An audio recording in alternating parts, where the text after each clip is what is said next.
Typically, when it comes to horror games on the Switch, there have been some solid swings but a lot of misses.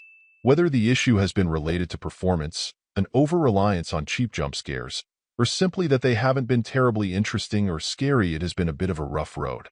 The Mortuary Assistant, after making quite a splash on PC and social media, absolutely was looking to change that, and still may if you're willing to be patient with it.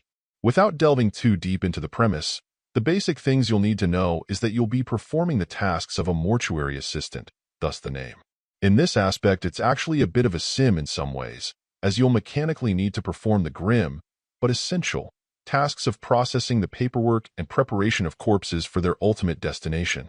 What makes the game start to get pretty messed up, and will have you on edge, is that there are demonic forces about, and they tend to be very good at making themselves known in ways that are sure to put you on edge. Rather than purely resorting to pretty predictable jump scares, more often than not these will start out more subtly on the edge of your periphery and then get more intense over time. Where things go awry is in the area of controls. The interfaces and activities that are essential to you getting your job done were obviously designed for PC, and making them work with a controller was handled well enough that the game is playable, but it can be cumbersome and quirky at best in places. This, unfortunately, can make for a bit of push and pull where you may want to hold on for the suspense and creeps of it all, but some of the tedium to keep things advancing can be its own horror show depending on how quickly your patience wears thin. For once the issue here isn't so much the fault of the Switch itself, I would wager that the console controls are roughly the same across all systems.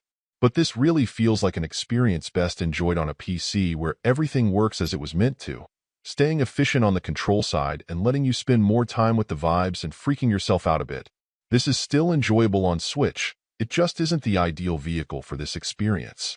Overall, my final score for the game ended up being a 7. And if you're interested in picking it up, it's currently available on the Switch eShop for $9.99. Thank you for taking the time to listen to this review.